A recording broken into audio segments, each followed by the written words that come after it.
Bangwana ni Mwalelepo, Vukenjani, Krekwasa, Vana Ve Africa. It is Thursday, the 18th of December, and I would like to welcome you to Africa Good Morning, your portal into Africa's potent stories.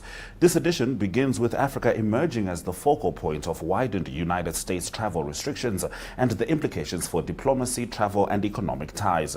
We then move to South Africa, where authorities raise concerns over alleged visa breaches at a refugee processing facility involving foreign nationals. In Zambia, Parliament reaches a decisive moment after passing a contested constitutional amendment bill. We also cross to Zimbabwe for an update on civil service pay adjustments. That's from Talent Gore. Before wrapping up with the South Africa report with Ari Hohad, bringing you current affairs, entertainment and sport, plus AGM economic news. Watch Africa Good Morning on DSTV 285, GoTV 25, 1up2.com, ntvafrica.my.na, and NTV Africa on YouTube. That's Africa with a K. My name is Ashwin Betty. Top story shortly.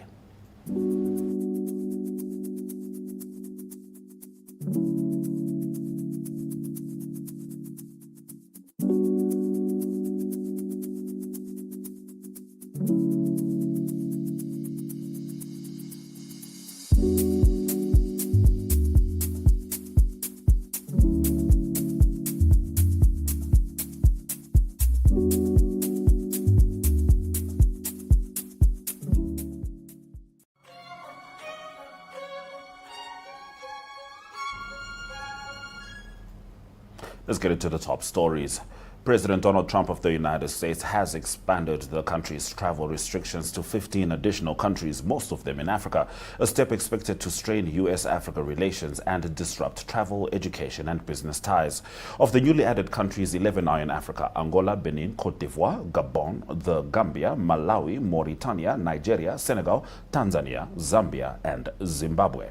The others are Antigua and Barbuda, Dominica, Tonga, and Tonga. The restrictions are classified as partial, affecting specific visa categories rather than imposing blanket bans. With this update, Africa accounts for the largest share of countries subject to U.S. entry restrictions under the Trump administration.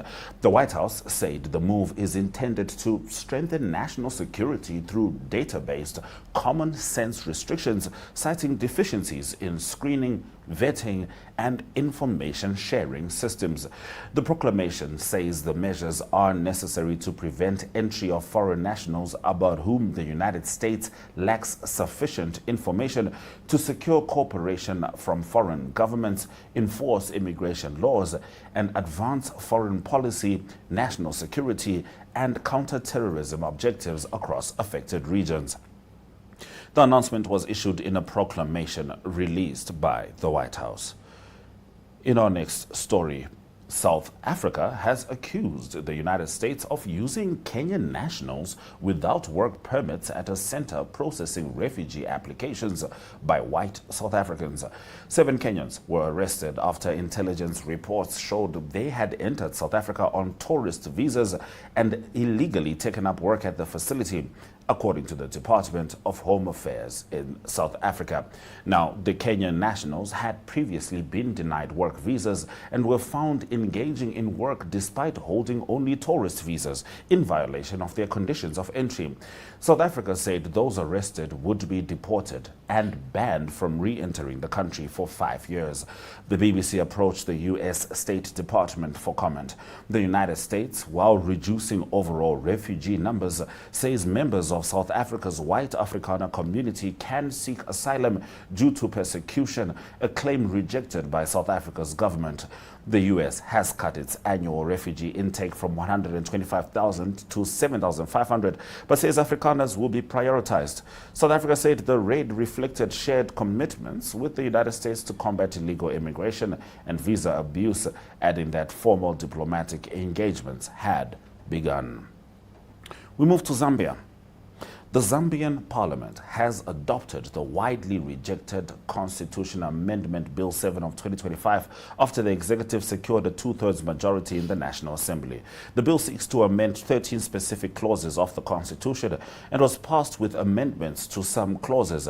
During the third reading, 135 members of parliament voted in favor, with no opposing votes or abstentions recorded. Speaker of National Assembly Nelly Muti confirmed that the constitutional requirement for two-thirds majority had been met following parliamentary procedure. The bill will now be submitted to President Hakainde Hichilema for assent. Parliament has since adjourned. Cindy, the adoption of the bill followed a process in which the executive achieved the required numbers in the House, enabling the legislation to advance to the final stage. The vote concluded the parliamentary consideration of the proposed constitutional changes contained in Bill 7 of 2025, marking a decisive moment in the legislative calendar before the formal submission to the presidency. The decision followed the third reading and closed the debate in the chamber as Parliament adjourned thereafter.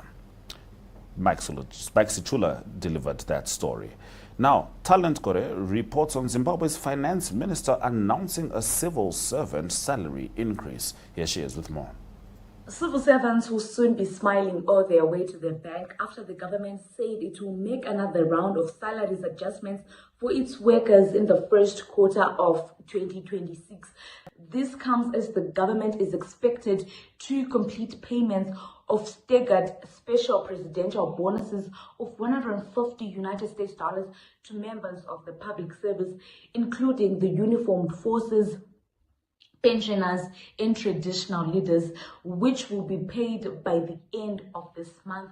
Finance, Economic Development and Investment Promotion Minister Professor Mthuli Ncube told the National Assembly last week during the 2026 National Budget debate that Treasury will also have to cater for salary adjustments for its civil servants. Recently, the government turned the $300 monthly COVID allowance to form part of a permanent allowance for members of the public service. Shortly, we're going to be joined by our other correspondent, this time from South Africa, Ari Hohad, as he delivers the South Africa report. But prior to that, let's have a look at the weather.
It's time for Ari Hohad to join us and deliver the South Africa report. In your current affairs, Ari, South African President Cyril Ramaphosa is still positive that South Africa will in future continue to be part of the group of G20 trade countries, despite Poland taking its place for a year while the USA has a year of presidency. Meanwhile, in economic news, the gold price remains above $4,000 per ounce. In current news, the G20 is still in the news in South Africa, and it's more the effect of the next 12 months, what's going to happen with South Africa not being included officially in the G20 in America. So South Africa had a very successful G20 in Johannesburg recently, so that is behind South Africa, and that's well documented also that the USA excluded South Africa from the first meetings of the G20. America is the president of the new G20 process, and relationships also between Pretoria and Washington, between South Africa and the USA, definitely under pressure. But it is Pretoria or the South African government say that they still reach out and try to have good relationships with the USA. So from the USA side, the accusations are still going that South Africa is having a bad human rights process, and that is one of the reasons why they say South Africa need not be there. And also the USA challenge South Africa, as they say they're not really one of the 20 big economies in the world. And so what's happening at the moment is that the short term is that Poland have been approached by the USA to replace South Africa just for this 12 months. So that is just related to the time when the USA is president of the G20. So Poland is a big economy. They have a GDP of over $1 trillion US. And but also Poland now say that they don't want to be in just for 1 year to the expense of South Africa. They want to be a permanent member. I don't know if they're going to go G21, but at the moment South Africa excluded. And it is the America that do have powers to do that. Everybody is asking and wondering how can the USA just exclude South Africa, but they have tangible powers, and that will be visa applications that they control, venue access, and also accreditation and formal invitations. So just on those, the Americans can make it difficult for you to attend or deny you to attend. President Ramaphosa, the president of South Africa, he said that we are not in the business for pleading with the USA. So that is coming from the president, and he said that South Africa is a sovereign state and they need to be respected and deserve to be in the G20. So what's going to happen after the 12 months? So the good news is that after 12 months, after the 2026 G20 meetings, it will go over the presidency to the United Kingdom, and it seems like United Kingdom will then invite South Africa in again. It all depends how they will handle the Poland situation. What South Africa do miss out now, unfortunately, is person-to-person negotiations around the table where presidents come together at the G20, so that's not good. But at least the African Union, that's represented at the G20, and will look out for South Africa as good as possible. But it is also that South Africa will miss out on global trade discussions, and that is also not good.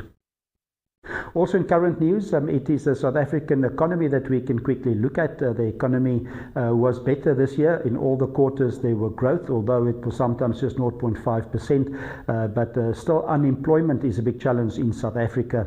In the third quarter, the unemployment did go down to 31.9%, down from 33.2%. But that is a very high figure of unemployment in South Africa. Also, the informal trade at least is helping the South African economy a lot, but it's not really documented in the unemployment.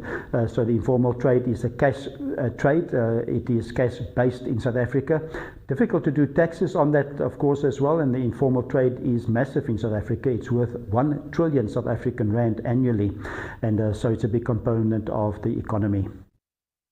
Then lastly, in the current news in South Africa, it is related to the gold price, and the gold price also continued to be stronger.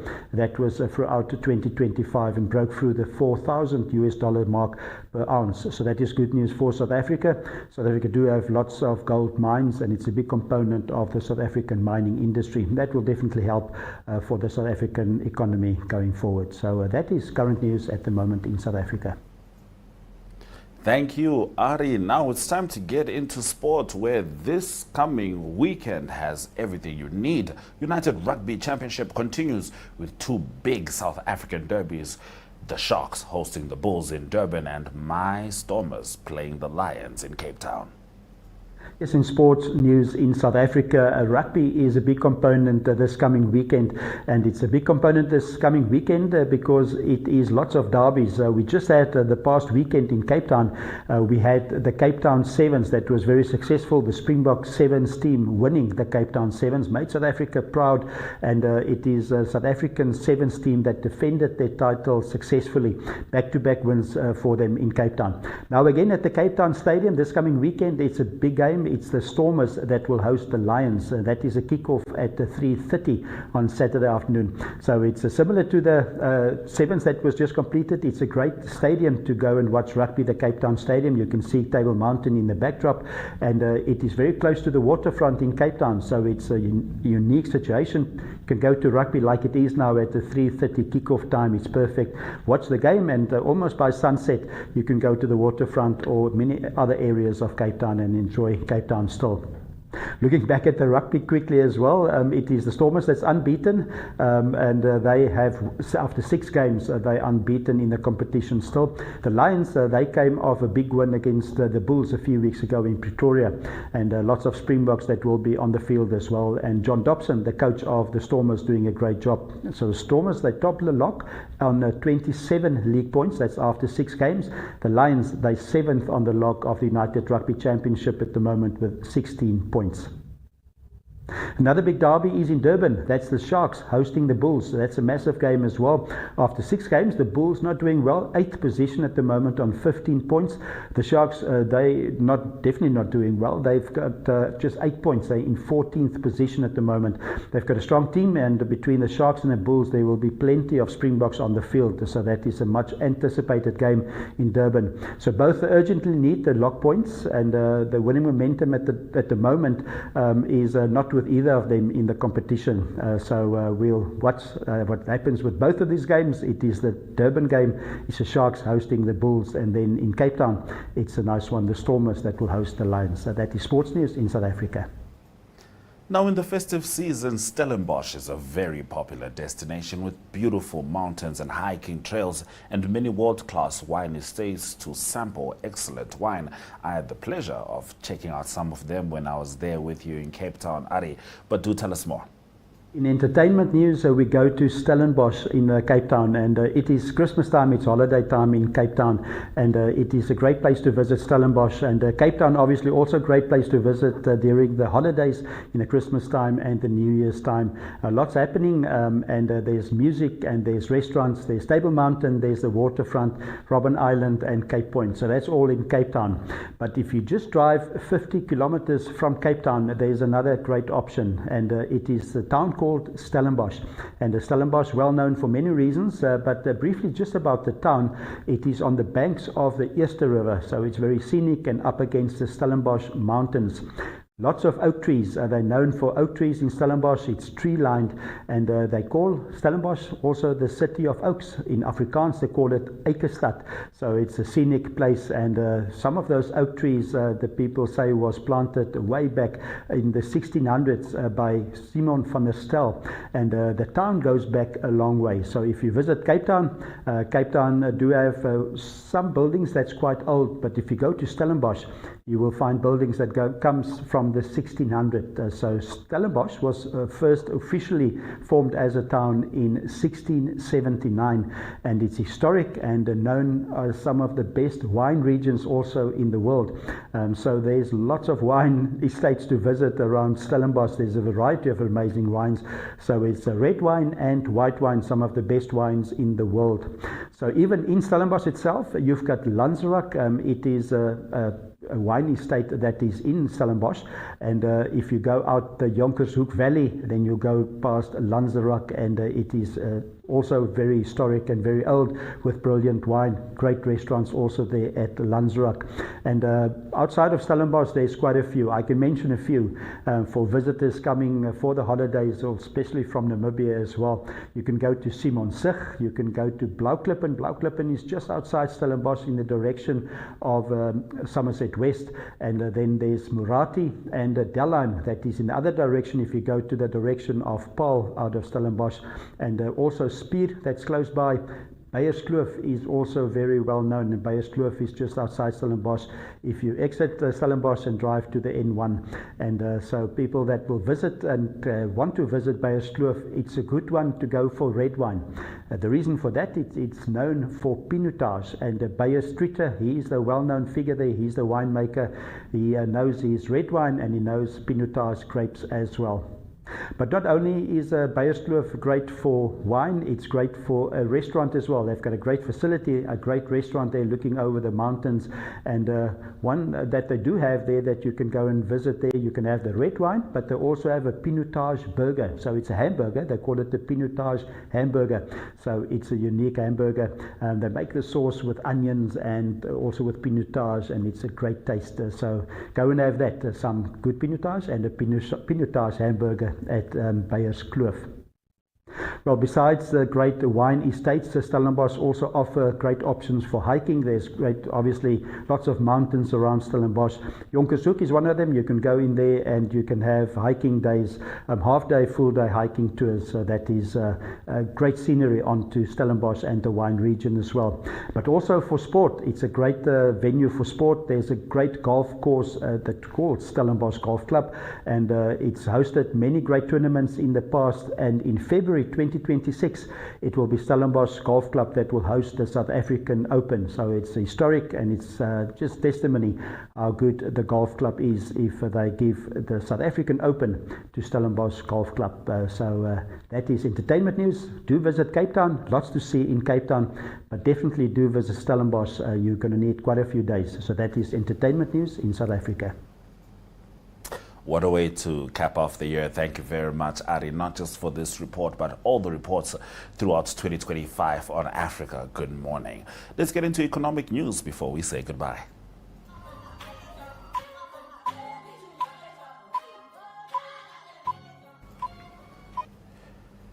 Airtel Africa has entered a partnership with SpaceX to introduce Starlink's direct-to-cell satellite technology across 14 African markets where the telecoms group operates. The company said the satellite-to-mobile service is scheduled to launch in 2026 and will initially support data for selected applications as well as text messaging on compatible smartphones.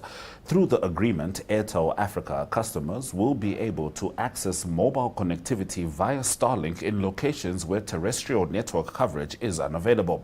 The partnership also includes support for Starlink's first broadband direct-to-cell system, which will rely on next-generation satellites designed to deliver high-speed connectivity directly to smartphones, with data speeds described by Airtel Africa as up to 20 times faster. The announcement places the deal within Starlink's broader global track record, referencing its use in Ukraine during periods of infrastructure disruption. Let's have a look at the economic indicators.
Thank you for staying with Africa. Good morning. And tomorrow is going to be our last show for the year, our last live broadcast. We will, of course, give you a broadcast on Christmas and New Year's in those weeks, so do make sure that you join us.